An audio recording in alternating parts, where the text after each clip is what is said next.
CBcast, podcast pre všetkých rádionadšencov.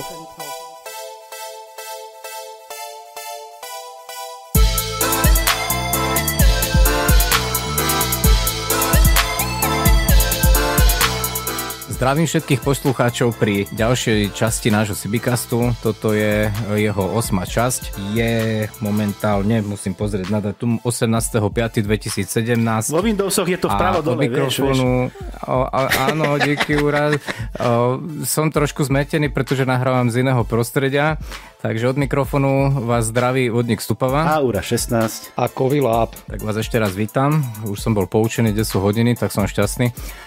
Dneska sme sa rozhodli vysielať trošku v pozmenenej zostave, pretože Rado Dubravka má určité povinnosti a nechce sa príliš rozptýlovať, tak sme požiadali nášho nového člena z nášho klubu, či by ho nejakým spôsobom nezasuploval. Si myslím, že to pôjde, už sme to včera trénovali a myslím, že tento CBcast veľmi obohatí, pretože je to veľmi zaujímavý týpek, čo budete počuť sami. Takže prajem vám ešte raz príjemné počúvanie. Ja len tak na úvod prezradím náš topik, alebo lepšie povedané po slovensky nejaké témy, s ktorými pôjdeme celú túto reláciu. Takže dneska sme si pre vás pripravili, celé sa to poniesie tak v duchu EBH, keďže je za týždeň, čo je Eter bez hraníc. V heslovite príprava, stratégia, očakávania. Kovi si uvedie svoj vlastný medailónik, predstaví sa vám trošku. Bude šlabikár, kde urobíme také vzorové spojenie, ako by malo vyzerať spojenie, keďže sa nám blíži prvá súťaž v roku. A nakoniec to zaklincuje Kovy so spacákmi a hamakami a nejakým spaním v lese. Čo vy na to, pani? Môže byť. Ako každý diel sa pochválime, jak prežívame teda život a čo máme nové. Čo sa stalo za 2 týždne. Úra, poď. Ja som mal nudný víkend aj týždeň. Možno jediné, čo stojí za zmienku je, dám vám radu do života, nechcete sa stať pilčikom. Musel som trošku pracovať s drevom v lese, bol som s lesníkmi a makal som aj 60 minút, skoro celú hodinu a doteraz som lazár, jak ma bolia kríže. Chlapi robiť s tou motorovou pílou v lese, no klobúk dolu každému, kto toto takto zvláda. Počúvaj, mal si ju naštartovanú? No nie, nepoťahoval som to dole a brmel pri tom. Jasné, že áno. No bola to taká amatérska lacná pílička, ale to na veci nič nemení. Robil som dokopy 50 niečo minút a som lazár. To sú tí ajťáci, čo stále sedia len za tým počítačom. No ale však poslal si aj tú pívku, čo to je zač, takže ani sa nečudujem. To radšej by som zobral asi tú ručnú. No, chcel by som ťa vidieť. Musím si ripnúť, lebo včera sme mali takú diskusiu o pilkách, jak sme trénovali tento podcast s Kovim. Jasné, Husqvarna to není, ale jasné, samozrejme cena odpoveda aj kvalite, ale oplatilo sa to určite kúpiť. Urobilo to kus práce, uznávam. No a potom ešte ako výsledok toho nášho minulého castu, keď sme sa rozprávali o pilkách, tak som si zadovážil takú, čo máš ty z Lidla, tú otváraciu, taký ten žabikláčik, takú pílečku lacnú. A v podstate teraz mám všetky 3, mám aj tú poťahovaciu, aj túto, aj takúto lanko a zrejme na to urobím, keď pôjdeme nejaké ľahké porovnanie, skúsime si to, potom keď tam hore budeme a bude nuda, tak natočíme nejaké porovnanie, to čo si spomínal, že kto skôr a ako, ja skúsim ten tomahawk nažavíť a uvidíme, že ten papek to z nás skôr prereže. Čo ty na to? No, som za, ale keď pôjdeme len v dvojke, to záleží podľa zostavy. Keď pôjdeme v dvojke, tak na to určite nebude čas, však ja ešte to objasním prečo a na čo a za čo. A súhlasím, určite áno, to také porovnanie, to je vždy sranda veľká. No dobre, tak poviem, jak som si ja počínal behom nejakých voľných chvíľ, behom 2 týždňov. Musím sa vám vyspovedať a sa mi uľaviť trošku. Odišla mi skúšačka, vytekli mi v nej baterky a je to od spoločnosti Fluke, kto to pozná, tak vyrábajú jedny z najšpičkovejších prístrojov a som úplne unesený, ako sa môže takejto firme stať, že proste vytečú baterky a je to totálne znehodnotené. Nemám ten dojem, že by to vyteklo priamo do tej elektroniky. Bolo to proste len boli trošku orozené tie baterky. Neviem, čo sa vnútri stalo. Zle sa to rozoberá, nebudem to ani rozoberať, nebudem to ani do servisu, kašlem takú firmu, kde sa toto môže stať. Je bežná vec, že ti vytečú baterky niekde, normálne utreš, prípadne vymeníš tú kontaktovú pätku a je vybavené, ale tuto, ako je to riešené a robené, to je za hrúza. Ja si od tejto firmy už nekúpim nič. prisahám, dám teda šancu Čínsko-ľudovo-demokratickej republike. No počkaj, podľa toho, že akú presnosť potrebuješ, lebo zase, vieš, ten Číňan boh vie, ak je nakalibrovaný boh vie čo, lebo dajú sa kúpiť aj za 3 eury, vieš, také meráky, ale podľa toho, že na čo to chceš ako používať. Na čo ti to je? Na čo ti to slúži? Skúšačka. Indikátor napätia, hej, jednopolový, dvojpolový, indikátor smer fázy. Nevieš, čo je skúšačka? Ja viem, ja som sa pýtal, nie na to, čo to je, ale že na aký účet.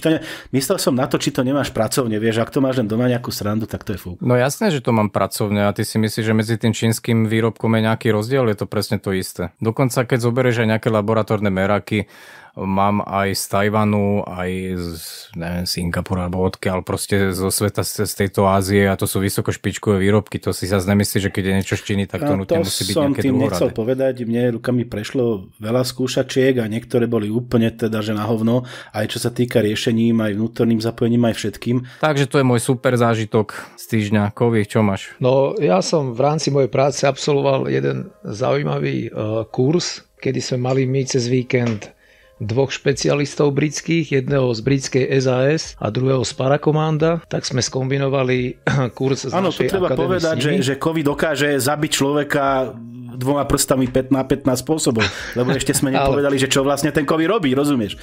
Páni, presne tak, takže asi najlepšie bude, keď ani COVID nebude rozprávať zažitky z celého týždňa, ale rovno poď COVID si spraví medailónik a najprv ho vlastne musíme predstaviť, kto je, čo je a jak je. COVID, predstav sa trošku ľuďom, kto si, čo si a odkiaľ si. Keď sa tak v krátkosti môžem predstaviť, tak robím v jednej akadémii, je to taká trojpísmenová akadémia, Tactical Combat Academy sa to volá. Pôsobíme tuto na Záhorí, v Zohore na Strelnici a potom tuto v týchto našich záhoráckých lesoch. Ja robím vám kurzy prežitia, špeciálneho výcviku, zlaňovania, navigácia, topografia, rádiové spojenie. Ja som tieto skúsenosti získal v armáde u 5. pluku špeciálneho určenia a potom som dlhé roky slúžil ako špecialista záchranár v hasičskom zbore, kde som aj lietal na vrtuľníku jak letecký záchranár. Takže asi tak v krátkosti z mojej strany o mne. No a teraz, keďže si to takto pekne povedal, by ma veľmi zaujímalo, že čo si zažil cez tento týždeň. To bude určite väčšia sranda ako tie naše keci. Takže, no, na rozdiel od vás, ja sa väčšinou pohybujem vonku, takže toto veci, ktoré vy riešite, to je... To si moc neodhadol. No, v mojom prípade áno, no, ale vodníka asi nie. Takže ja väčšinou fungujem vonku, robíme všetky možné výcviky, ktoré sú zamerané na streľbu, zlaňovanie, pobyt v prírode, také núdzové bivaky a tento týždeň som si bol pozrieť, zajtra máme od piatka do nedele taký špeciálny kurz, prežitie 48 hodín, je to vo vojenských lesoch, úplne odrezaný od civilizácie, žiadne jedlo, žiadna voda z domu, všetko si musíme z tej prírody zobrať a využiť. Takže bol som to celé nejak pobehať, tú trasu toho presunu a nejaké také checkpointy si nachystať, že kde čo sa bude robiť. Takže asi to bola taká moja práca tento týždeň. Hovorí, že ty lietaš na vrtuľníku? 15 rokov som slúžil jak záchranár a aj vysadzovač na letke ministerstva vnútra, jak hasič. No tak to mi robíš konkurenciu, lebo ja lietam jak špinavé prádlo v robote. No a vidíš to, no. Takže každý v niečom lietame. Posluchači počúvajú, že fakt, že bezvadný typek, hej, máme tu slovenského Bera Grillsa, či jak sa volá ten šampión Grills, hej. Takže o zažitky nebude určite núdza. Máme vždycky niečo, no. No a hlavne, keď pôjdeme spolu na akciu, ak sa nám to časovo niekedy podarí, lebo COVID je trošku zaneprázdnenejší a dojde kabanos, tak nám nazbiera nejaké chrusty. No, nejaké bielkoviny určite. No, Ura, neviem, lebo však počuješ zlaňovanie tam, zlaňovanie hentam. Ako to máš ty s tým zlaňovaním? Ako myslíš na laň? Vieš totiž to, že ja sa trošku akože bojím od prvého poschodia vyššie, pozerať sa dolu, vieš, tak na to naráža.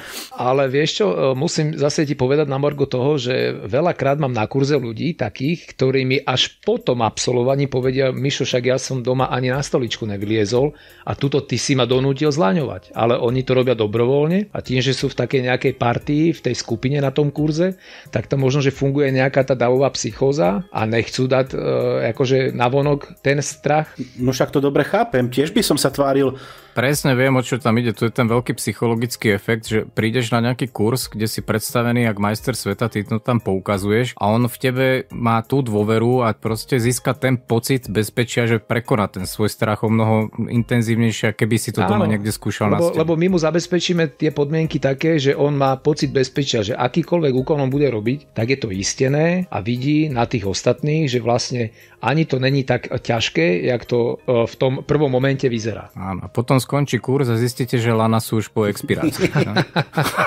No toto je veľmi zaujímavé, lebo napríklad keď si zoberieš také práce vo výškach, tak tam je doba životnosti daná. Ale u športového... Tam by sa mali počítať aj cykly, to je jedna vec, jak to bolo zaťažené. Ale napríklad u športového lezenia a u športového materiálu tam sa periodické kontroly nerobia.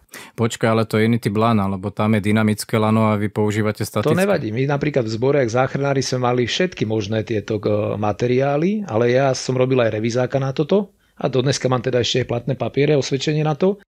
Ako náhle ty to používaš na šport, tak to nepotrebuje mať nejaké takéto revízie. Ale ako náhle sa to používa na práce vo výškach, to môže byť aj dynamické lano. Dobre, ja by som to ešte, chalani, prepáčte, obrátil ešte naspäť k tomu kurzu. Predstav si, že ja ako bežný úplný smrteľník by som takýto kurz chcel absolvovať, hlavne čo sa týka toho zlaňovania. Čo musím urobiť? Je to zaujímavé určite aj pre poslucháčov. Musí kontaktovať nás a my za 5 € dáme telefónne číslo na nášho kamaráta. Ty si z vlastného kraja. Za 5 € nezdvihnem telefón, aspoň 10. No, tak ne, dojdi k nám do akadémie a proste tam, alebo si objednaj ten kurz, je to na našej stránke vyhodené. A to je? A to je, myslíš tú stránku? Áno, samozrejme. Takže www.tca.sk. Sú to 3 veľké písmená TC a Tactical Combat Academy. Jasné, na parádu. Takže teraz tam si človek môže vybrať z veľkej škály kurzov, strelecké, prvá pomoc, tieto prežitia, robíme prežitia, volá sa to, že rodič dieťa, v nedeľu to robívame a je to pre deti od 5 do 15 rokov s rodičmi. Je to taká denná aktivita. Výborne. A máte aj také, že hardcore, ťažkotonážne kurzy prežitia, ako prežiť napríklad z minimálneho platu? No, my dokážeme navodiť všetky možné situácie, takže aj na tomto by sme sa vedeli nejak dohodnúť. Ako prežiť to slovenské výplaty. Ja som čistokrvný Slovák, takže ja viem, o čom rozprávať. No, ja to vrele odporúčam. Ja som to pozeral na Facebooku. Áno, dobre, počujte na Facebooku. Ježiši Kriste, ty máš, pozri sa, máš operačný systém zmenený si na Windowse a teraz hovoríš o Facebooku. Prosím ťa pekne, čo sa stalo? Udrel si sa do hlavy? On mal nejakú veľkú zmenu tento týždeň asi. Áno, mám strašnú zmenu, som z toho nesvoj.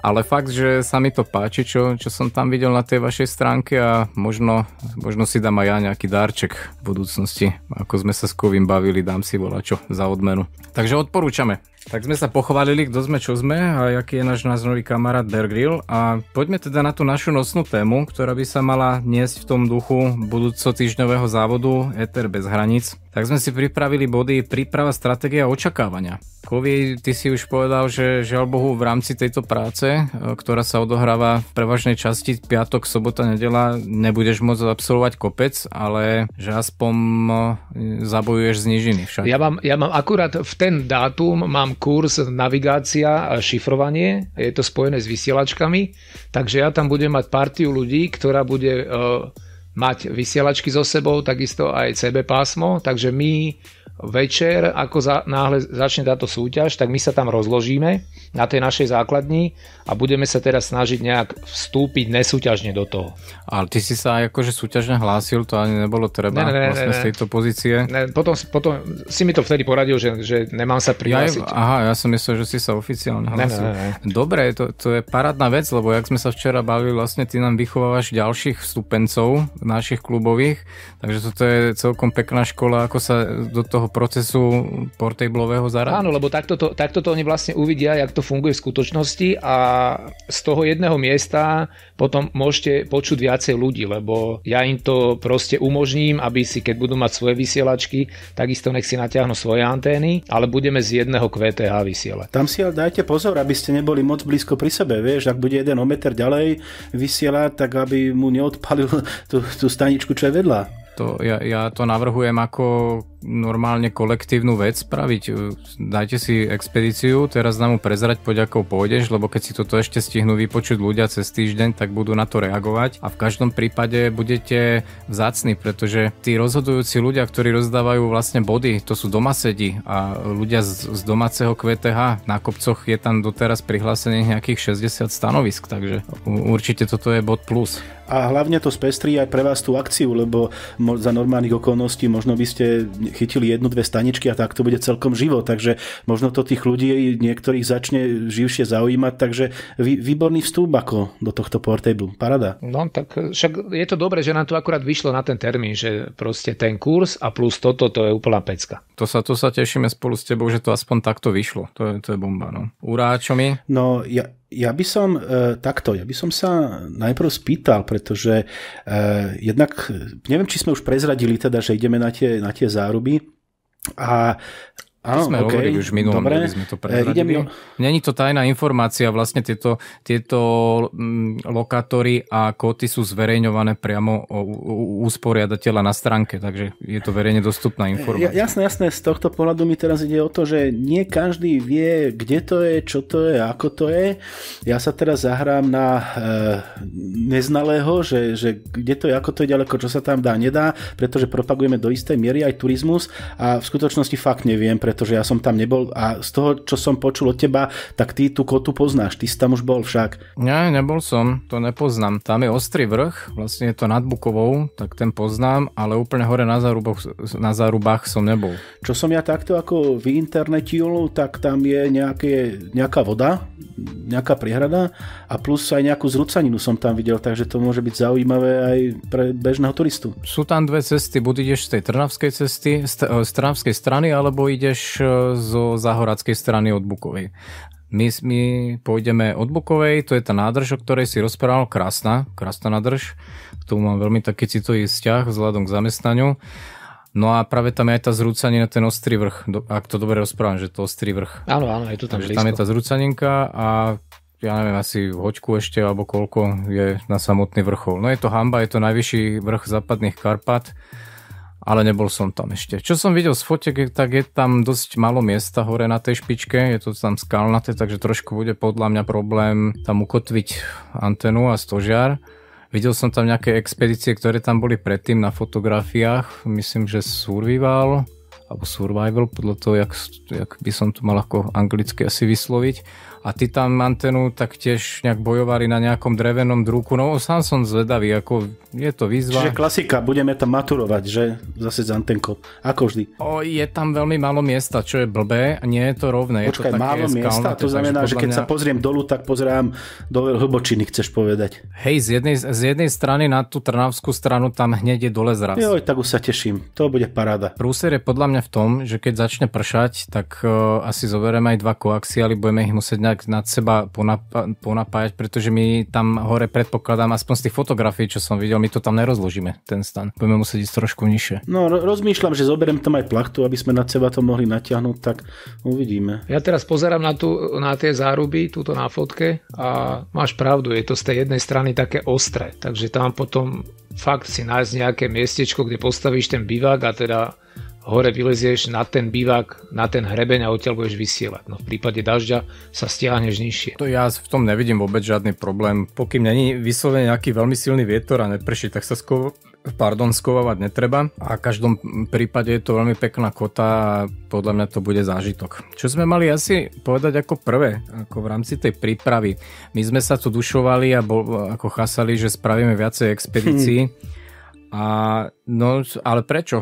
Lebo sa to podarilo. My sme jedna expedícia, keď tak mám ako Kovyho zobrať je druhá, aj keď z nížiny. Expedícia Holanďan, čo je ďalší náš člen, to je Mac Bratislava, ten ide na Devinskú Kobylu a ako Jano Vrakuňa nepatrí síce do nášho klubu oficiálne, ale tak akože... A Janko je náš. Rozprávať, no. Ale Janko je náš, presne tak. A zaregistroval som dneska expedíciu Kolovrat na Kukle. To je nad Dubovou, je to vlastne kúsok od nás bude. Na Vapenej budú Sajgoňáci, na Zárubách budeme my a na tejto Kukle bude expedícia Kolovrat Jano Vrakuňa, takže budeme taká trojka vedľa seba. Dobre, to je nejaká príprava, ešte okolo tej prípravy Keď sme si tu teda dali tú poznámku, nejak extra sme sa určite my nepripravovali, keďže my dvaja s Úrom sme takí vysokosúťažní, keďže sme také vysokosúťažné typy. No len sa netvár, budeš rád, ak sa nám podarí nejaké pekné spojenie, to ťa vždy poteší, ale treba povedať, že improvizujeme a nejdeme tam na body, to je pravda. Jedna pravda je, že sme sa síce na EBH zaevidovali. Prihlásili už v januári, aby sme si tú kvotu záruby nejak fixli, ale nejak extra tomu teda nevenujeme. Tento rok ešte pôjdeme s vertikálou, vzhľadom aj na tie podmienky, ktoré sú tam a málo miesta, to kotvenie z toho stožiaru, s tým habečkom by tam asi bol trošku problém. Takže nejaké extra zvlášť prípravy. Áno, Úra veľkú prípravu, on zháňa taký špeciálny kabanos, má svoju značku, takže to je asi najväčšia príprava, ktorú tomu venujeme. No samozrejme, však suchý salám treba mať, no ale ty si povedal, že tento rok, ale asi si myslel tento rok EBH, však snáď sa nám podarí tá hábečka. Áno, tento rok EBH, tento rok EBH. Nie, lebo to sme sa minule aj so Strašidlom rozprávali, že to HBčko keď tak na rozhľadňu, aby sme eliminovali ten stožiar, lebo to je taký prúser dosť a to sa mi nejak vonku riešiť nechce. Poviem tak, že naše pravidlo je, že vždy všade doliezame neskoro, potom sa strašne ponáhľame, začíname o hodinu po štarte. Takže treba nejaký komfort, rozložiť antenu komfortne a mať na všetko čas, ne tam bojovať s nejakým dreveným drukom a stavať hábečko. Necháme to na rozhľadu. Zase na druhej strane treba povedať, že potom to doháňame výdržou a potom večer, keď iní zalezú spať, tak sa snažíme dotiahnuť nejaké spojenia. A teraz síce hovorím v množnom čísle, ale myslím teda neúnavného Rada, ktorý je našim papagajom v tomto smere. Ešte, že si to vy takto vykresľujú, pretože pravidlo je, že nás to teda nejak, nie že omrzí, ale potrebujeme si dať pauzu práve na ten kabanos a máme neúnavného kamaráta, ktorý dokáže papagajovať aj 3 hodiny v kuse a on to za nás doženie. A teraz prečo nejde vlastne z tých študijných dôvodov? Vieš čo, nechceme ho nejak kontaktovať a buzerovať. Zhodou okolností, prepáč, že ti do toho skáčem, ale keďže žena sa s ním, ako jeho bývalá učiteľka, stretla na prechode, tak práve sa jej pochválil, že sa mu podarilo odovzdať konečne semestrálku a teraz keď sa na to pozerá, tak vidí, že tam má kopec chýb a už to má odovzdané, takže teraz je v stave, že už má odovzdané teda práce a je to samozrejme zo študijných dôvodov, nechceme ho teraz s týmito vecami zaťažovať. Nech si chalan urobí to, čo potrebuje urobiť. On nás požiadal, že v tejto chvíli sa 100% chce venovať tej škole. No a potom môžeme si do ňoho začať kopať, že teda sa nejakým spôsobom flákal a bude to musieť potom dohnať neskôr. Ja v tom žiadnu tragédiu nevidím. Minulé EBH som absolvoval s Radom sám na Vysokej, tuto nad kuchyňou a absolútne perfektný zážitok, všetko šlapalo ako malo, takže či sa ide v dvojke, ja by som kľudne išiel aj sám, ja s tým problém nemám, takže nie, že by som ako Rada nepostrádal, samozrejme on nám ako člen bude chýbať ako človek, ale keď sa potrebuje pripravovať, tak nech sa radšej pripravuje, chce završiť svoje 3 roky nejakého snaženia pôsobenia na škole, tak nech sa tomu teda venuje, keď to tak cíti. Týmto ho pozdravujeme a držíme mu palce. Stratégia je aká? V našom prípade je stratégia úplne jednoznačná. Musím tam vyšlapať a neumreť pri tom, takže to je moja stratégia. Presne tak. Bereš mi slová z pusy. Takže keďže tento rok som taký zahnilého aj ja, nikde som nebol, kondička zatiaľ nie je, lebo som sa musel samozrejme venovať iným činnostiam, takže tie záruby sú tiež, ja neviem koľko, 2 hodiny cesta, aj 2,5. Takže pomaličkým tempom, samozrejme budeme mať narvané batohy, zase 40 kg akumulátory, voda, všetko možné. Tak asi tá stratégia a v plnom zdraví a kondícii tam hore vyliesť a užiť si to v pohode, nestresovať sa hlavne. Má to byť zážitok, ne nejaký športový. No na margo toho ja som začal posledný týždeň chodiť na bicykli do práce, čo je nejakých 10 km, tam 10 späť a ja veľký geroj, teraz je tá akcia, že do roboty na bicykli a mám takú kolegyňu, čo chodí až zo Stupavy a tak sa ma pýtala, no koľko si už nabehal kilometrov? Ja som pozrel nejakých 69, vieš, to boli nejaké 3-4 cesty. A ona, to je dobré, ja mám 690. Takže veľmi rýchlo ma uzemnila, takže musím pridať. Aby som ťa potešil, ten bicykel ti nejak nepomôže do toho kopca, tam zaberajú úplne iné svaly. Nie, o to nejde, ale keď zhodím 5 kg, tak to mi pomôže dosť, vieš. Aj to áno, ale ty zhodíš na tých zárubách v pohode. Že tá stratégia ešte bude taká zaujímavá, pretože Mac Bratislava ide na expedíciu Holanďan sám. Momentálne má Počkaj, nejde sám. Nie? A s kým ide? No však so svojimi psíkmi predsa nie. Ja aj s hávkačmi, no ale tí mu moc nepomôžu pri stávaní stožiaru. Ale aspoň zahnajú medvede. Na Kobyle tam je tých medvedov dosť, to je pravda. No som zvedavý, pretože špekuloval so stožiarom a toho Pirata stavať sám ešte na nejaký 6-metrový stožiar, ako mi písal, že má nejaké trúbky. To som strašne zvedavý. Ako chcel to vyskúšať, nejakú prípravu urobiť, zatiaľ sa neozval, tak možno tento víkend, ale tá stratégia jeho bude teda veľmi zaujímavá. To som sám zvedavý, ako to zvládne. Držíme palce, samozrejme, aj naše farby. No a čo vy, kurzisti? Tam máš niečo vymyslené? Jak postaviť antenu? Alebo jak proste aj z tej nížiny zabodovať čo najlepšie spojenia? Máš niečo vymyslené? Tak u mňa tá stratégia je taká, že ja budem veľmi rád, keď sa z tej nížiny s niekým spojím. Myslím si, že s vami by to malo ísť na tie Karpaty. My budeme fungovať asi na drátovky, takže si to budeme snažiť sa tam nejak postaviť. Tak ja som si spravil v rámci toho Československa, jak sú prihlásení tie expedície, tak som si napísal azimuty, že ku ktorej expedícii aký azimut, tak tou drátovkou... Hej, počkaj, ty si starý mazák. Mohol by si vysvetliť našim poslucháčom, čo to ten azimut znamená? Takže azimut je to, keď si zoberieš buzolu, teda kompas je obyčajná strelka, ktorá ti ukazuje sever. Buzola už má nejakú stupnicu, ktorá ti ukazuje azimut od 0 po 360 stupňov. Je to vodorovný uhol, ktorý ukazuje tá buzola. Takže ty si zladíš buzolu na sever, ručička kompasu musí ísť do také, ja tomu hovorím, že to je bránka, to sú také dve čiarky na tej buzoli. Keď to tam dostaneš, tak máš ručička na sever ukazuje na 0. Azimut 0. Takto máš vyrovnanú tú buzolu a teraz, keď ty potrebuješ ísť nejakým smerom, ten smer je v nejakom tom azimute. Takže ja keď vás budem mať na azimute 30 stupňov, tak si to dám do tej buzoly a na tých 30 stupňov si tú drátovú anténu natočím na vás. Ja tam mám smerovú anténu, tú drátovú, takže môžem robiť s vami spojenie. Čo to znamená? Ja v tom nie som tak úplne doma, ale smerovú drátovú? Áno, ja mám túto anténu otestovanú z vojenskej vysielačky RF-10. To je 30-metrová drátová anténa, ktorá má aj také malé trafo. A funguje to takisto aj s Radom sme to testovali. Ja aj to, čo Rada spomínal, už spomínam. Hej. Takže s týmto ja som fungoval a toto skúsim aj vyskúšať na vás. A zase keď som si pozrel aj na strednom Slovensku, čo sú, napríklad je tam azimut 80 alebo okolo 110 stupňov potom, tak ja si proste natočím tú anténu na ten smer a ja vlastne s tou smerovou anténou sa budem snažiť v tom azimute sa na niekoho dovolať alebo ho počuť. Čiže ty budeš natáčať 30-metrovú anténu? To je jednoduché, lebo to je drátovka a ona sa dá... No ja sa chlapci priznám, že ja som ešte nevidel smerovú drátovú Preto som sa anténu. nad tým pozastavil trošku. Toto je u tejto vojenskej vysielačky, je to smerová anténa a ty vždycky, keď si napríklad bol smer útoku alebo proste smer pôsobenia nejakej skupiny, tak ty si sa na ten smer vždycky natočil a v tom smere... A to je do nejakého geometrického útvaru ovinuté, že je to nejaká slučka? To je čistý drát. Ako čiara myslíš rovná? Áno, presne. Dáš to meter nad zem, medzi dva kolíky to dáš, je to meter nad zemou, alebo to dáš do polohrombickej. Že vo výške 8 metrov polovičku tej drátenej antény tam prehodíš cez niečo a zase to ide smerom dole. Na konci to má 3... Invertné Včko? Alebo Včko, Ačko? No.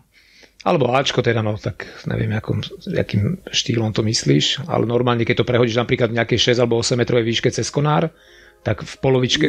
To už áno, tak áno. Rozumiem, no, keď to stávaš ako Včko, Ačko... Tak... A ona má na konci, na každej strane má radiály, 3 také druhoty a vlastne ty to tam aj uzemníš a je to vlastne to v tej armáde využili na to, urobili to tak, že ty nemáš čas sa hrať s tou anténou nejako vyľaďovať. Ja keď som mu dal cez merák, tak ona mala PSV úplne super, ani sa nepolo.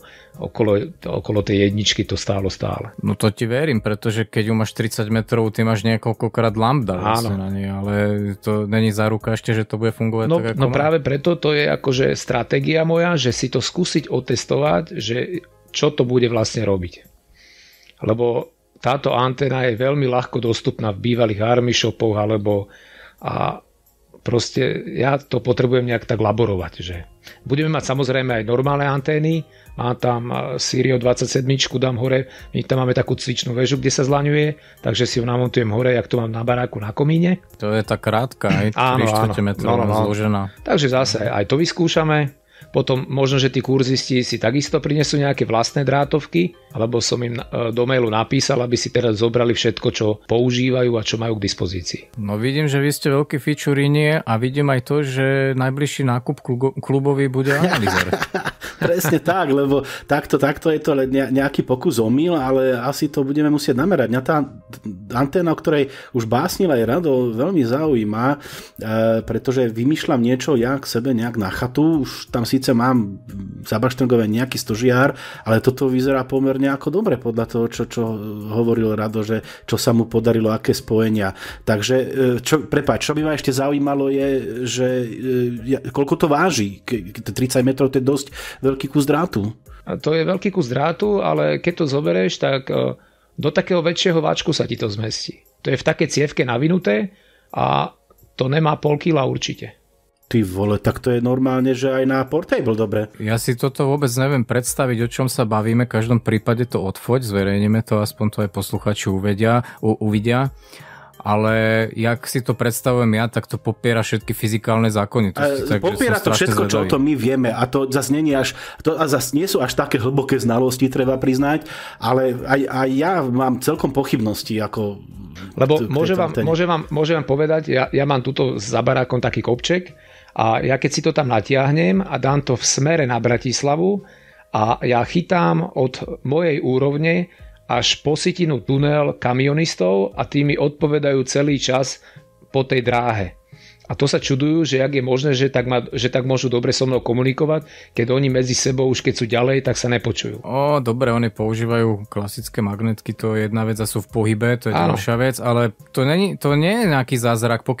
Pokým ti budú kamionisti odpovedať z Ústia nad Labem, tak potom to mi je jasné. Ja len, že toto skúšam, lebo ja momentálne nemám odozvu na nikoho, lebo toto je prvýkrát, čo pri tejto súťaži ja to môžem otestovať na väčšiu vzdialenosť. Tým, že mne sa tu ozývajú iba tí kamionisti, ktorí sú tu blízko, ale nemal som tu možnosť sa s nikým spojiť. Takže vy keď budete rozlezení teraz minimálne v tom karpatskom masíve, tak ja uvidím, ja si vás podľa toho zoznamu, jak vy ste všetci prihlásení k expedície, tak ja mám napísané tie azimuty na každú jednu expedíciu a ja budem skúšať, čo s tou anténou dokážem. No samozrejme, vedci denník a som veľmi zvedavý na ten výsledok, že aké to bude mať spojenia. Každopádne nepopieram, že drátové antény sú dobré a majú tu svoje miesto, lebo na niektorých súťažiach sme mali lepšie výsledky s dipolom drátovým ako so samotným pirátom. Presne tak, ale na druhej strane treba povedať, že zase vojaci vedia, čo robia, blbosti by nerobili, ale zase to není úplne na tú frekvenciu, takže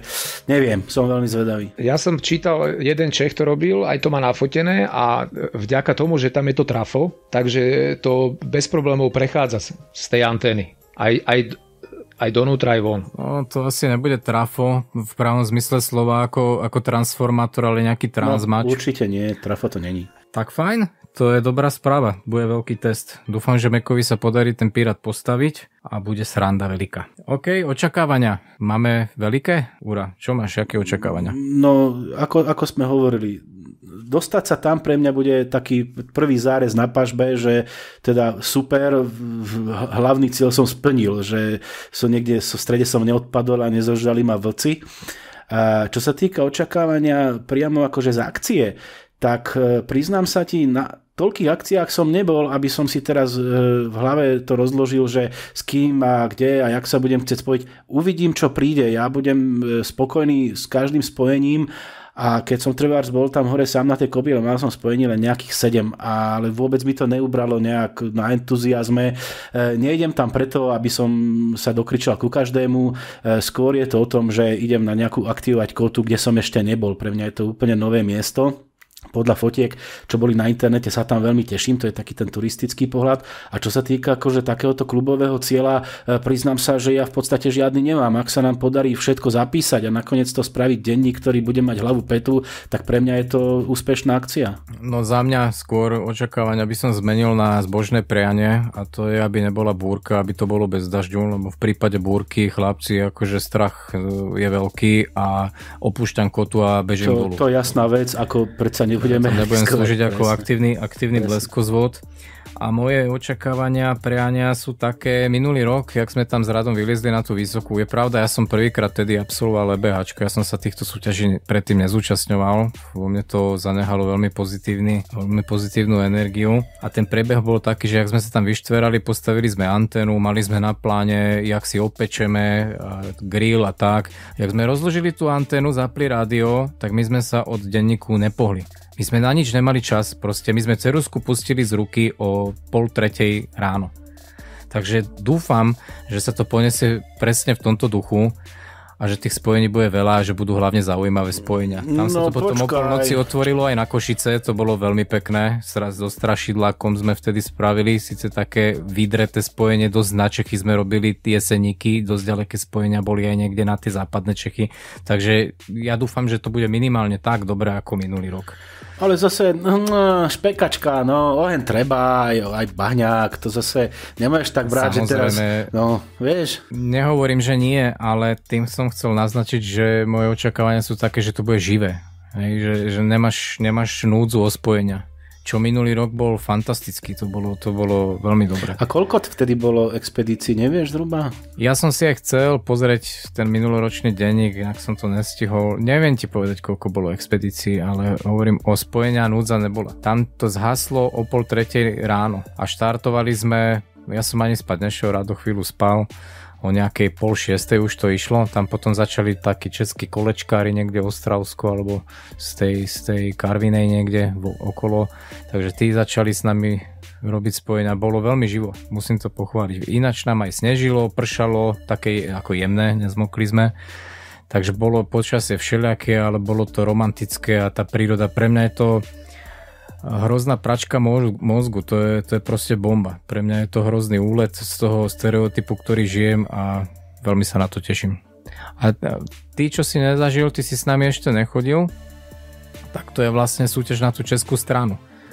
Boli sme v Jeseníkoch ako čisto v Čechách, ale tu tie možnosti tým, že my sme na hranici obidvoch republik, tak sa ti otvárajú úplne iné možnosti ako človeku, ktorý robí spojenia z východu. Jasné. Takže to veľmi živé, má to fakt grády.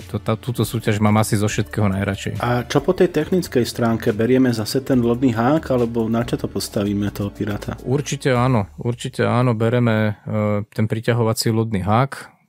To sme už minule tuším vysvetľovali, že je to taká alumíniová teleskopická tyč, ale taká pevná, hej, nie, jak sú tie na umývanie okien, tie mäkké. Má to 4 metre, takže to úplne stačí. Komfortne sa to vysúva a ešte keď ideme takto v dvojke, jeden to vysúva hore, druhý to kolikuje do zeme a fixuje, takže je to skladné, lahunké, nevidím dôvod, prečo to nezobrať a trápiť sa tam s niečím iným. Takže v tomto problém nevidím, to je len plus. Môžeme sa pokúsiť to ešte navýšiť o nejaký ten meter tou duralovou trúbkou jednou, ďalšou, ale si myslím, že to ani nejaký veľký význam nemá. Mm-hmm. Neviem, či by sme získali nejaký benefit tým, že to ešte dvihneme ten meter nad zem. Získame benefit, budeme sa s tým trdlikať o 3/4 hodinu dlhšie, nech to stojí poriadne. Vieš, tam je ten problém s tým, že tam je tá jedna hrana hneď dolu z kopca. Hej, že ten jeden fix, to lano, neviem, ako to tam fixneme v tom zráze dolu. Takže... To je jasné, na parakord hodíme tehlu a zhodíme to dole. No, keby to tak fungovalo, bolo by to super, no. Takže moc by som ten stožar ani nenavyšoval a ostal by som v tom štandarde, ako sme boli minulý rok, tie 4 metre. No počkaj, to normálne nebol si ty náhodou lezec, tak sa prifaríš na stenu, hodíš tam skobu niekde dole a tam to pripevníš, pohoda, relax. No však, a čo si myslíš, tak to budeme musieť robiť. Len či máš ten stožiar vyšší, tak ti to zviera väčší uhol a bude musieť ísť po tej stene nižšie. Jasné. Tak to... Môžem vám požičať také, že v klenence do špár sa to dáva do skaly. Vklinenec alebo vklenec, alebo také novodobé sú friendy, ale... Ja neviem, ja to poznám väčšinou pod označením vačka. Vlastne tým pohybom to roztvoríš, to myslíš? To je friend, no. Ale klasický vklinenec je iba taká vyfrezovaná. Jasné. Áno. To si nájdeš podľa, poviem preklad, máš 10 veľkostí v sade a podľa veľkosti tej špáry, tak si vybereš konkrétne ten a ten. Počkaj, vodník, ja som celú dobu akože vtipkoval. To fakt sa zliez dolu, ja ťa budem istiť, veď ty si telo, ty strhneš aj mňa. Ale jak to nejak to uchytiť musíme, takže na to buď pripravený, že nejak to tam... Ježiši Kriste, už sa teším, zase nepôjdem poriadne spať. Ale bude sranda. No, musíme to zaznamenať na video, toto bude show. No jasné, pár takých videí som videl, vieš, na Darwinovú cenu. To je tých posledných pár sekúnd, keď zamávaš, jak letíš dolu. Ty vole, no ďakujem. Počúvaj, nebudeme ani prvá, ani posledná expedícia, ktorá pôjde na záruby, keď to tam zvládli nejakým spôsobom postaviť ostatné expedície. Neviem, prečo by sme to nemali zvládnuť aj my. A určite tam nelozili jak pavúci po tej stene, nejak sa to tam upevniť bude dať. Mám lepší nápad. Istiť budeš ty mňa a pôjdem dolu ja? Ja s tým nemám problém. Dobre, tak zabalím si pásku cez očí, super. Mám aj sedačky dve, aj všetko mám. Ako mám lana po expirácii, ale to by ťa malo udržať. A to by ma nemalo akože trápiť. Tým by som to asi uzavrel. Prejdeme k ďalšej rubrike. A to je šlabikár. Keďže je len týždeň, alebo lepšie povedané už týždeň pred súťažou a chceli sme vlastne ten šlabikár nejak cieliť pre tých ľudí, ktorí ešte neboli na žiadnej súťaži, prípadne sú absolútni nováčikovia, tak by sme tak rekapitulovali to, čo sme si v tých šlabikároch povedali minule a v minulých podcastoch. Žoura. Takže bavili sme sa o tom, ako si vybrať volačku, čo je to volačka. Bavili sme sa o tom, čo je to lokátor a bavili sme sa o tom... Aká kvalita spojenia? Report. Áno, ako dávať report a známkovať spojenie. A dneska by sme si teda urobili nejaké názorné spojenie, praktickú ukážku, asi ako by toto spojenie malo vyzerať. No a ešte predtým, než to vlastne urobíme, spomenieme hláskovaciu tabuľku, čo to vlastne je, na čo to slúži. Ono je to veľmi jednoduché, pokiaľ máte veľmi pekné peťkové rádio, tak si rozumiete veľmi dobre a tam nejaká hláskovacia tabuľka ani není úplne nutná, pokiaľ ten lokátor je dobre rozumieť a tak ďalej. Často sa ale stáva, že to spojenie je trošku poslabšie, občas niečo vypadne, vtedy je dobrým zvykom danú správu, treba daný lokátor zopakovať niekoľkokrát a keď ani takto neprechádza, treba použiť hláskovaciu tabuľku. Hláskovaciu tabuľku použijeme veľmi jednoducho a to tak, že každé písmeno sa nahradí vybraným menom. To znamená, že ak chcem povedať písmeno A, tak poviem Adam. Keď písmeno B, tak poviem Božena a tak ďalej. To, čo som povedal, je hláskovacia tabuľka v podstate naša. Potom ešte existuje taká medzinárodná, kde by to bolo Alfa, Charlie a tak ďalej. Čo sa týka samotnej tej tabuľky, že ktoré to sú vlastne mená, tak to si teraz asi nebudeme hovoriť, ale je možné nájsť to veľmi rýchlo na internete, keď dáte ale treba povedať vec, že je to dopredu a striktne dané. Áno. Nemôžem na písmeno A vymýšľať mená, ale je to striktne dané, že je to Adam. To je síce pravda, presne všetko tak, ako hovoríš, preto tú hláskovaciu tabuľku dáme aj na stránku, ale x krát sa mi už stalo, že miesto Adam povedal niekto Alfons, hej, aby sme zase povedali pravdu, ako to naozaj je. Určite odporúčam naučiť sa tú hláskovaciu tabuľku, není to akože nejaké zložité, není toho veľa a veľmi dobre sa to naučí tak, keď si pár dní budete niekde niečo vidíte napísané na zastávke alebo čokoľvek, že si to vyhláskujete. Veľmi rýchlo sa to dostane do krvi a potom nebudete hapkať pri tom spojení. Dôležitá vec je uvedomiť si, že to robím kvôli sebe, tak aby tá zrozumiteľnosť bola jednoznačná. Ja si myslím inú vec ako Úra. Samozrejme je to dobre si to takto trénovať, ale keď idem na nejaký portable, tak kľudne môžem mať tú tabuľku niekde pri sebe napísanú na papieri a jednoducho to z toho papiera čítať a postupom času sa to človek do toho sa vžije a začne to vedieť z pamäti. Takže v tomto žiadny problém nevidím. Ako už Úra povedal, používa sa slovenská alebo česká hláskovacia tabuľka alebo medzinárodná. Akceptovateľné sú obidve, každý vás vyrozumie. Je taký fenomén, hlavne u českej strany, že napríklad nahrádzajú tieto jednotlivé písmena inými menami, ako je to v hláskovacej tabuľke. Nikto vám za to hlavu neodtrhne, je to v pohode, ale bolo by dobré a vhodné vedieť to tak, ako je to predpísané. Napríklad JN, ako začína hlavný Lokátor? Formát lokátoru. Je u nás samozrejme Jozef Norbert a česká strana velice rada používa Ján Neruda. Presne tak. Čo je reálna osoba samozrejme a preto je to také zaužívané. Všeobecná výzva na kanál, bola vodník Stupava Portable. Vodník Stupava, tu je Ura 16. Ura 16, tu je vodník Stupava Portable.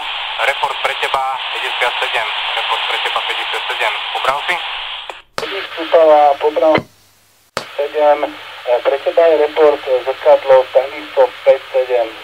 16, tu je vodník Stupava Portable. Vysielam z kóty Devinská Kobila. Lokátor Jozef Norbert 88 Ludvík Emil. Mike na teba. Vodník Stupava, tu je Ura 16, ja volám z domácej koty Dúbravka, môj lokátor je Jozef Norbert 88. Pobral si? Áno, pobral som, navrhujem zapísať do denníka čas spojenia 20:29. Pobral si? Vodník Stupava, pobral som, čas spojenia 20:09. 16, je vodník Stupava Portable, všetko 100% prijaté, zapísané. Ďakujem pekne za spojenie, 7-3. Ja 7-3. No vidíš, a konečne bol ten šlabikár tak krátky, ako sme ho aj vždy chceli mať.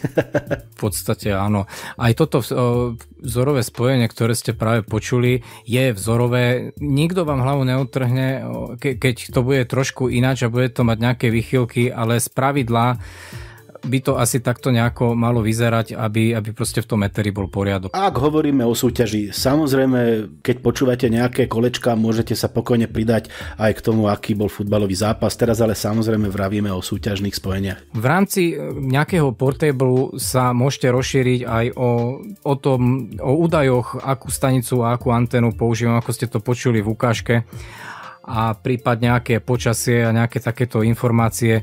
Len čo by som chcel poprosiť, tak v rámci súťaží vymieňať si striktne len tie najpotrebnejšie informácie a nerozvíjať nejaké siahodlhé debaty, pretože si treba uvedomiť, že tých kanálov je málo, tá súťaž prebieha. Niektorí ľudia do toho naozaj idú srdcom a veľmi súťažne a týmto blokujete éter. Takže nejaké siahodlhé rozhovory si nehať na inú príležitosť, vymeniť si základné informácie, rozlúčiť sa a presunúť sa na iný kanál, hľadať ďalšie spojenie. Presne tak, treba si uvedomiť, že vás počúva kopec ľudí a už čakajú na to, keďže s tou vašou protistanicou napríklad nemali ešte spojenie a nechcú vám do toho skočiť, tak čakajú na to, kedy vy vlastne skončíte. A keď je nejaká siahodlhá debata, tak potom tá druhá stanica len škrípe zubami, že už buď ticho a ja ho chcem chytiť a ja chcem mať za to body. Hej. Čiže tak ako hovorí vodník, v rámci súťaže si to proste treba vymeniť podľa nejakého vzoru, ktorý ste počuli a zvyšok si nechať na niekedy inokedy. Prípadne na nejaký útlm niekedy večer, keď už ostanú len traja skány, tak potom sa pokojne debatujte. Ale v rámci súťaže fakt treba myslieť aj na tých druhých. Alebo môžem použiť slovíčko break? Áno, môžeš, ale je bežný jav, že jedným breakom sa nedostaneš do ich relácií ani dvoma breakami a jednoducho sa ťažko do toho rozhovoru dostávaš. A ja musím toto vyhrešiť niektorých aj dlhoročných sibičkárov, že je to dosť zaužívaný trend proste viesť ten dialog ešte niekoľko minút a blokovať toto spojenie. Takže ak nás niekto počúva, trošku si to zobrať k srdcu a naozaj v tej súťaži vymeniť len základné info a skončiť spojenie. A vlastne čo som chcel spomenúť ešte predtým a nevedel som si spomenúť, ja by som chcel ešte apelovať na nováčikov. Aj keď neviete, ako to vzorové spojenie má presne vyzerať, zabudnete, ako to má prebiehať, nebať sa urobiť spojenie. To už je jedno, hoci ako proste ozvať sa, zahlasiť sa, len aby to spojenie prebehlo. Každý vás bude akceptovať a tolerovať, že to robíte prvýkrát, nikto vám nevynadá, nikto vám hlavu neodhryzne. Podstatné je nehanbiť sa a to spojenie spraviť. Časom sa do toho určite dostanete, tam ide len o to nejakým spôsobom začať a nebáť sa. Takže do toho. Takže týmto uzavrieme šlabikár. Ja si myslím, že tento raz sme boli celkom struční a sa nám konečne ten šlabikár podarilo urobiť tak, ako má byť. No a prejdeme na ďalšiu rubriku, kde by sa mal vyblázniť kovy. A malo by to byť na tému teda, keďže je to taký zálesák a majster sveta z prírody, téma by mala byť hamaky versus spacáky. Takže Kovi, odporúč ľuďom takým, ktorí teda majú od toho lesa trošku ďaleko. Zase by som do toho vstúpil, prepáč, ale podľa mňa 3/4 našich poslucháčov ani nerozumela, čo si povedal. Stan? Nerozumieš slovu stan? Dobre, vieš veľmi na čo myslím, to druhé slovo. Je pravda, že dosť veľa sibičkárov je automobilových a rieši tieto súťaže tak komfortnejšie, ale OK, dobre, a však na to tu máme špecializovaného Bera Grilla, aby to vysvetlil, takže ja som tu tiež teraz za moderátora hlupaka. Kovi, povedz to všetko, jak to má byť. No dobre, takže čo je stan a čo je hamaka? Takže stan si myslím, že aspoň 90% ľudí v dnešnej dobe by malo ešte poznať, takže je to nejaká konštrukcia nosná plus nejaká celta, ktorá dohromady spraví ten stan. Keď máte iba celtu, tak tú konštrukciu nahradíte nejakým parakordom a spravíte si z toho prístrešok, pod ktorý sa dá nejaká karimatka alebo nejaká izolačná vrstva, aby človek neležal na zemi a na to spacák. Hamaka je v tomto jednoduchšia, že je to nejaká kvázi sieť alebo proste nejaký kus plátna, ktorý je natiahnutý medzi dvomi stromami alebo medzi nejakými stožiarmi a vlastne ty si nad zemou odizolovaný vzduchom. Ale keď môžem povedať výhody a nevýhody, tak človek, keď je v stane, tak je chránený od vetra, dažďa a keď je človek v tej hamake, tak proste je tam vystavený, pokiaľ nemá nejakú strechu z celty. Ale ešte jedna nevýhoda tej hamaky je, že pokiaľ vy budete nemať nejaký kvalitný spacák, tak tým, že vás bude ten vietor ovievať, tak vás skorej vychladí. Keď vy ležíte na karimatke na zemi, alebo proste ste na zemi, nie ste vo vzduchu, tak minimálne ten vzduch pod vami sa nehýbe a vy si dokážete to miesto nejak vyhriať. Ale keď človek leží v tej hamake, tak to miesto vy si okolo seba nevyhrejete. Ten vietor vám vždycky to teplo, ktoré vy si nejak vyrobíte, bude odvievať preč. Čiže tým hovorí, že tá hamaka je vhodnejšia niekedy v auguste, keď sú teplé noci. Áno, presne tak. Ona je výhodná vtedy, keď je človek niekde v trópoch, alebo proste sú vysoké teploty a človek je vlastne jak v tom prievane a je chladený. Ale keď človek má byť niekde, že cez zimu, alebo proste sú teploty, ktoré už človek cíti, že je chladno, tak vtedy tú hamaku moc ja nedoporučujem. No ja som hlupý moderátor, prosím ťa, vysvetli mi, aké sú nevýhody stanu. Kedy je nevýhoda stanu, že si mám zobrať hamaku? Presne, Ura už to povedal. Pokiaľ bude nejaké teplo a relatívne vieš, že sa nechystajú nejaké zrážky, tak proste si zoberiem tú hamaku, lebo je samozrejme je to skladnejšie, ľahšie. Nepotrebujem tú karimatku a šupne sa do tej hamaky a vybavené. Tiež treba rozobrať aj to, že tých stanov je veľa konštrukcií, veľa druhov a nie je stan ako stan. A poprosím ťa, skús to tak nejak vzťahnuť na tú našu komunitu a nejak to smerovať k tomu, čo si zobrať vlastne na takú súťaž alebo portable.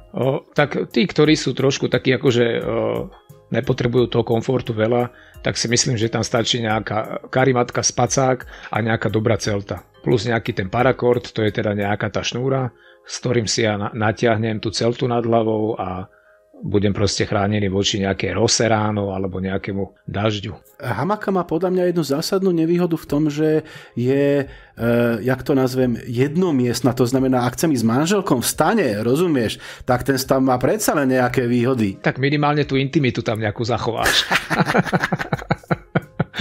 No ja vám do toho zase vstúpim. Treba myslieť aj na ľudí, ktorí nie sú zo západného Slovenska a nezabúdať opomínať aj na to, že my sa budeme pohybovať, dajme tomu teraz v nejakých 700 plus výškových metroch, ale máme tu ľudí, ktorí sú zo stredného Slovenska, prípadne aj tí, čo sú v Tatrách a treba to stiahnuť aj na nich. Tak samozrejme tam už treba potom lepšie mať nejaký ten stan. Dneska tie stany je veľa konštrukcií, veľa materiálov, ale taký ideálny dneska, čo sa používa, tak je také nejaké to iglu, alebo proste... Na krývanie sa hamakou nemám ísť? No, pokiaľ by si zobral nejaké skoby so sebou, že si ich tam natlčieš a na to tú hamaku nejak našponuješ, tak nech sa páči, ale...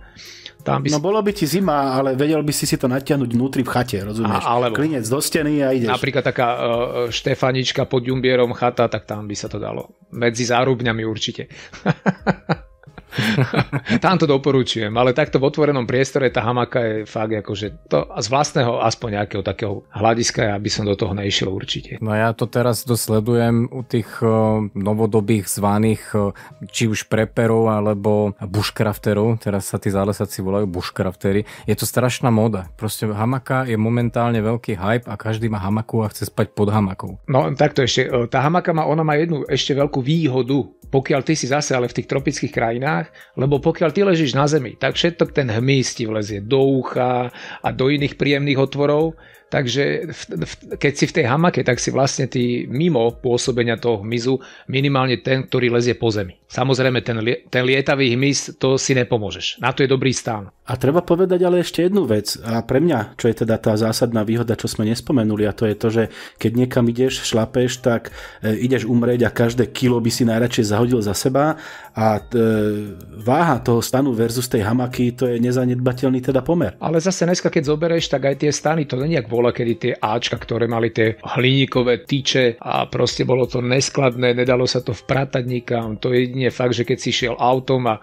hodil si tú pojazdnú garáž na strechu, lebo tie stany boli tak obrovské. Dneska ten stan je šikovný, ľahký, je to z polyamidu. Aj potom sú tam tie tyčky, ktoré sú z laminátu alebo z nejakých už z tých vlákien novodobých. Zase to už toľko neváži. Takže ten stan taký jednomiestný, alebo teda taký nejaký trošku menší dvojmiestný, ja si nemyslím, že by bol nejaké ťažké nosiť so sebou. Tak samozrejme to je cítiť. Vieš, keď si nabalený na takýto portable, tam máš od batérií cez spacák vodu, voda je najväčšia záťaž, cítiš už každé kilo, chcel by si sa toho zbaviť. Ale poviem to, jak to vidím ja. Ja som absolútny priaznivec a zastanca stanu. Ideš na súťaž, chceš mať zážitok, chceš sa tam dobre cítiť. Teraz si zober, že na hornej plošine a na kopcoch zvyčajne fúka. Po väčšine, keď máš šťastie, prší, mrholí, po prípade, jak sme minulý rok mali aj sneh, chcel by si toto absolvovať odokrytý? Ďalšia dôležitá vec je tá, že do majku ti fúka, nič ti není rozumieť. Takže z mojej strany, keď sa budeme baviť o nejakej expedícii alebo portable, jednoznačne stan, nech to váži, čo to váži. Samozrejme, lebo keď to zoberieš, tak ty nejsi na nejakej prieskumnej misii, kde teba nemôže byť vidieť, takže ty si ten komfort nejaký spravíš. A presne, ako hovoríš. Je pravda, že sme veľa tých expedícií absolvovali tak, že rozložil sa ako z bezpečnostných dôvodov stan a celú noc sa do neho nevliezlo. Hej. Maximálne, keď trošku pofúkovalo a potreboval si spraviť kávu na variči, tak si to spravil v stane a to bola celá funkcia stanu. Ale ja osobne si myslím, že sa ti to raz môže vypomstiť ho nemať. Príde dážď a máš absolútne pokazený zážitok, alebo príde nejaký vietor a veľmi ti to skomplikuje. Prípadne príde nejaké chladnejšie počasie, čo tiež býva zvykom a vieš, stane si to bombou vykúriš, alebo niečím proste. O to vykúrenie tak nejde, ale si predstav, že keď robíš spojenie za spojením a si predstav, že ty budeš tej hamake a bude pršať, tak ten spojovací denník aj tak bude vyzerať. Keď si v tom stane, tak si to položíš pekne na zem a v kľude si tam píšeš to spojenie, nemáš mokré tie listy, nelepí sa ti to, vietor ti to nerozfúka. Presne tak toto je, no. Prípadne príde medveď a v hamake si pre ňo v podstate salónka. tak dúfam, že na tých záruboch... Ale tak chlapci, vy neviete, čo máte robiť, keď stretnete medveďa? Plúra, nevieš, čo máš robiť, keď príde medveď? Nevieš? No, čo mám robiť? Poraď. No nič, medveď sa o všetko postará. To je pekne povedané, no. Nie ako nereálne niečo riešiť z hamaky. Hamaku berme ako prostriedok pre spaťu, ale písať denník a robiť z neho spojenia, to je nereálne. Možno si do toho sadnúť ako do hojdacieho kresla, ale to je úlet, to je čisto. Ja myslím, že na to, že jeden bude robiť spojenie a druhý v tej hamake bude oddychovať, tak jedine takým štýlom. Že má to jak takú oddychový bývak. Ja hamaku berem čisto ako nejaké provizorné riešenie a vzdialené od nejakého komfortu. To možno v nejakom brutálnom lete, keď je tropická noc, máš cez 20 stupňov v noci a potrebuješ len na ľahko niečo prejsť a hodíš sieťovku do vrecka. Áno, tak áno. Ale čo sa týka tých našich akcií, tak ja bez stanu ani na krok. Proste stan je základ.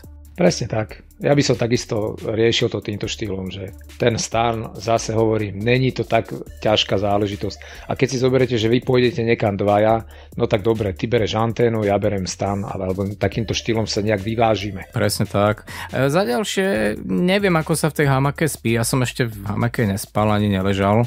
To by tiež bolo dobre vyskúšať si to, že aké to je. Ty máš asi skúsenosť, samozrejme. No ja v tom ležávam cez leto doma na dvore, ale že by som sa nejak plnohodnotne vyspal v tom, tak ja sa rád točím, keď spím zo strany na stranu a v tej hamake sa cítim byť taký akože ako v sieti. No však sieť to aj je, ale jak som predpokladal, asi komfort to žiadny není. Ale počul som názory na YouTube týchto ľudí, že ja som to okay. skúšal, prepáč. A jedna vec sa tam ale musí povedať, že keď spíš na zemi, tak tam môže byť nerovnosti, tam sa možno dosť dobre nevyspíš, keď nemáš rád tvrdé a to ťa tak húpe, rozumieš? Takže ak to niekomu vyhovuje, ak to má rád, to húpanie, tak v tom sa dá podľa mňa komfortne vyspať, ale nie samozrejme, ak sa prehadzuješ každých 5 minút doprava doľava, lebo to lieta hore-dole. A videl som týchto bombardérov, že v tom spia dokonca aj v zime. A tam rozlišujeme zase dva druhy hamaky. Hamaka môže byť sieťová, jak si asi skúšal ty, a potom sú také celoplátnové, alebo jak to nazvať? Látkové, no. Musím povedať, že som sa toho trošku bál, pretože tá látka je taká tenučká, že som si povedal, do tohto keď si láhnem, ja chlap, tak to sa musí pretrhnúť na 2 púlky, co by dub. A ku podiv to vydržalo a pritom je to nejaký čínsky šmejd. A dneska sú tie materiály už fakt na vysokej úrovni, takže na tú gramáž to veľmi veľa udrží. Ale samozrejme toto je ohľadom tej hamaky môj subjektívny názor, takže keď niekto to má rád a niekomu sa v tom dobre leží a spí, tak samozrejme nebudeme mu do toho mudrovať. Nevýhodou je, že nemôžeš mať pod hlavou nožík, to je jasné. Alebo pištolo. Alebo. Skôr to vidím ako modný trend momentálne, hamaka. Strašne to frčí, všetci sú majstri sveta v stávaní prístrežkov a viazaní hamak od stromy. Ja to tak vidím, no. Ešte možno trošku vidím v tom nejakú pointu v zime, keď potrebuješ byť odizolovaný od zeme, že tam nejaké opodstatnenie, dajme tomu, môže byť, ale musíš si zase do toho nadspať 2 karimatky, aby ťa zo spodu neprefúkovalo. Ale neviem, osobne neviem, nejak ma to neinteresuje. Ono, keď si to zoberieš, že ty keď budeš ležať aj cez zimu, sneh je vzduch. Áno, takže ty keď sa dáš na podložku snehovú, si zober, že ono to nejak izoluje. Keď si spravíš iglu zo snehu, tak samozrejme je tam vnútri zima, ale iba tá zima bude vždycky iba do niekoľkých stupňov. Lebo ten sneh je izolant. Ale keď ty si na otvorenom priestranstve a budeš ležať v tej hamake a bude minus 15, bude fúkať vietor, takže pocitová teplota ešte nižšia, takže tam ťa nič chrániť nebude. To radšej by som zobral normálne karimatku, spacák a urobil si nejakú izoláciu z vetra. Jasné, obhážeš to snehom a ten sneh ti spraví izolant, lebo sneh je cez zimu najlepší izolant, paradoxne.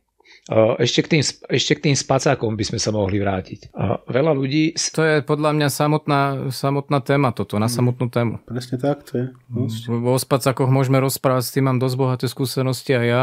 Ja len v krátkosti by som chcel k tomu, že veľa ľudí si... Tak načrtni to, na budúce budeš mať teda zase okienko o spacákoch. Urob takú uputávku. Ja len, že veľa ľudí si myslí, že spacák to je ako radiátor. Že vlezem do toho spacáku a bude mi teplo. Ježiš, počúvaj, toto ťa preruším, toto sa strašne zabávam. Toto aj keď sú nejakí na YouTube, tí, čo si propagujú firmu na predaj oblečenia, tí majú strašný zlozvyk rozprávať, že oblečenie hreje. Presne, ja len chcem úplne jednoducho to vysvetlím. Spacák to je ako termoská. No? Koľko energie vložím do toho spacáku, tak podľa kvality mi tú energiu ten spacák bude držať. Ale on mi tú energiu teplo vytvárať nebude. Ja keď vlezem do spacáku zmrznutý na kosť, ešte oblečený v nejakom zmrznutom oblečení, tak ja dávam zmrznutú vec do spacáku, tým pádom mi to bude fungovať jak ladnička. Ale ja keď vlezem do spacáku rozohriatý, pozorne spotený a mokrý, tak kvalita spacáku mi určitú dobu bude zaručovať to teplo vnútri. Áno, takže úplne jednoducho. Spacák není radiátor, ale spacák to je termoska. To je izolant,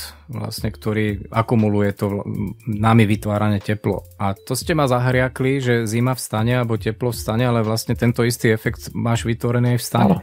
Od toho, aký je materiál a od toho, jak máš tam tie odvetrávaky, či sa dajú zavrieť, tak ty sám vlastne vykúriš ten vzduch, ktorý je vnútri, a keďže ti odtiaľ neuniká, tak si sám zakúriš. Ja nehovorím, že sú to nejaké horibilné čísla, ale keď máš 0 vonku, tak ty si vnútri vieš normálne spraviť nejakých 7 stupňov. Samozrejme, 5 stupňov tam dáš, no. Len to je o tom zase, že sa nehýbe vzduch. Ty keď si niekde, kde ten vietor sa hýbe a to teplo ti odveje preč, tak ty tam tú teplotu nemôžeš dosiahnuť, lebo je stále niekam odfúknutá. No to si musí všetko pozatvárať. Tak. No. Kondens sa ti tam robí, to je zase ďalšia nevýhoda, ale tak keď je zima, tak je zima. Až na jeden prípad, chlapci, až na jeden prípad. Nikto z vás nečítal podľa všetkého Vinetua. Ja som iba pozeral, nečítal to. A v TP si predsa urobíš ohníček. Aha. TP, to je, ale vieš, budeš to stavať wigwam? Počúvaj, ja používam jednoduchšiu metódu. Ja si kúpim fazulu s párkom, tak a vykuruješ celú noc. Ja to mám lepšie zariadené, chlapci. Ja zaleziem do spacáku, až keď tam je vúbka. Tá je moja termoska. Nezávislé vykurovanie. Hej? A ja sa musím, počúvaj, ja potom, keď požijem túto fazulu s párkom, tak ja sa musím vždycky priviazať o parakord, lebo ráno mám toľko naprdené, že sa znášam 2 metra nad zemou. Takže... No ale potom si tam nesmieš zapáliť cigaretu, na to pozor. Tak áno, to musíš dávať na to veľký pozor, lebo potom vieš fúkovať zase jak raketa, jak prúdový motor. Lampionu šťastia. Preto musíš byť na tom parakorde. Aby si ťa vedeli pritiahnuť ráno. Tak si teda dal už nejakú uputavku na ďalší diel. Tie spacáky, to je veľmi dobrá téma. Dneska sa predbieha jedna firma pred druhú, kto má lepší a kto má účinnejší. Tak to je veľmi dobrá debata, na to sa už teším.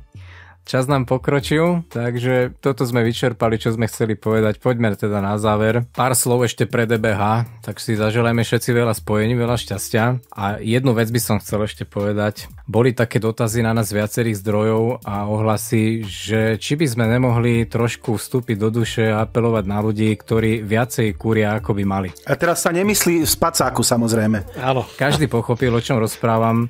Sú medzi nami v tej našej komunite aj vysoko súťaživí ľudia, ktorí to dosť berú súťažné. Je to súťaž, berme to ako súťaž. Keď sa prihlasujem, dole v tom tlačive je jasne napísané na vlastnú česť, potvrdzuje, že nebudem podvádzať, všetko bude fair play a budem dodržovať povolovacie podmienky.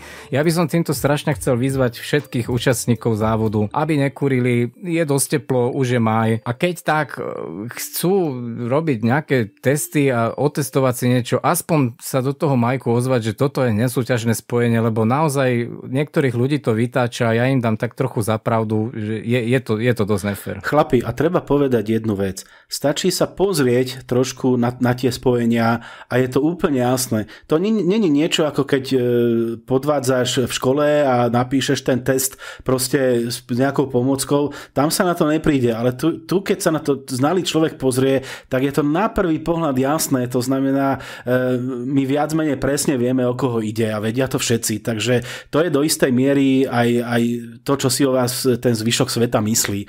Jak to uzavrieť? Proste každá hra je o nejakej férovosti a malo by to nejakým spôsobom byť dodržované a nikto nechce na nikoho ukazovať prstom, ale ešte raz treba si vstúpiť do seba a robiť to tak, ako to robiť máme.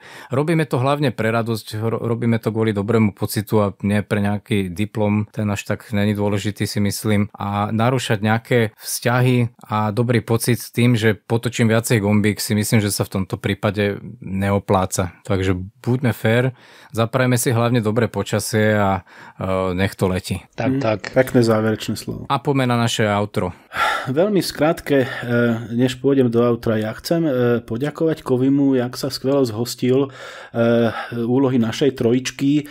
Pripájam sa. A dúfam, že to nebolo naposledy. Čo ty na to, Kovi? Páčilo sa ti to? Prídeš aj na budúce? No, z mojej strany ja hlavne ďakujem vám, že ste ma do tohto zasvetili, lebo pre mňa toto je dosť akože taká parketa ešte neprebádaná z mojej strany. A hlavne nahrávanie takéhoto podcastu, takže ja ďakujem vám a ja si myslím, že z mojej strany problém nebude. Takže sa teším aj na budúce. Výborne, to som rád, že to takto berieš, tak to je úplne na parádu.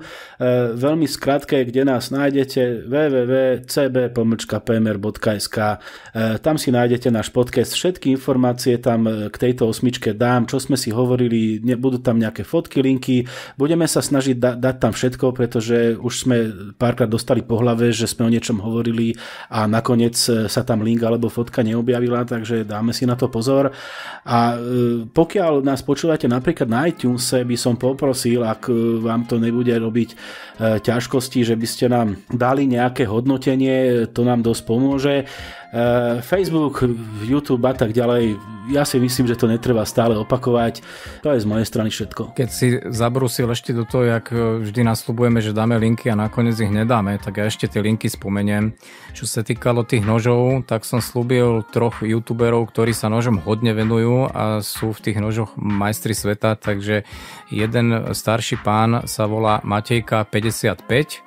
Ďalší pán, ktorý si necháva na mieru nože vyrábať, je Tomáš Krákora, alebo myslím, že kanál sa volá Kraken. A tretieho človeka spomeniem, on není ani tak cez nože, ale je cez také nejaké prežitie. Má taký nejaký obdobný obor, ako tu má náš Kovy, a je to Marek Chlíbek. Takže Dago, Marek Chlíbek. Áno, on má veľmi zaujímavé videá a aj také teda trefné. Tiež sa dosť vyjadruje aj k nástrojom, aj k nožom, aj ku všetkému. Takže toto sú také 3 kanály, čo si myslím, že vás dosť obohatia, ktoré som slúbil, že zverejníme a nejak sa na to zabudlo. Takže toto je taký malý doplnok. No, na parádu. Takže ďakujeme, že ste si vypočuli aj tento 8. diel a že ste sa prekúsali až sem. A samozrejme, pokiaľ sa vám páčilo to, čo ste počuli, tak nám dajte pozitívne ohlasy. Pravda, že ak sa vám to nepáčilo, to, čo hovorím vždy, pošlite link svojim nepriateľom, nech si tiež užijú. Takže zatiaľ sa majte a od nás 7-3. A ešte doplním jednu maličkú vec, ak by ste, jak vždycky, keby ste mali nejaký nápad, ktorú tému viacej rozviť, alebo s jakou témou sem prísť, neváhajte a kľudne dajte nejakú poznámočku do maila, do popisku alebo niekde do komentu na YouTube. Takže už naozaj posledné slova. Prajem vám vydarený závod DBH a poprajem vám veľa šťastia a dobrú noc. Dobrú noc. Ja sa tiež pridávam 7-3, dobrú noc.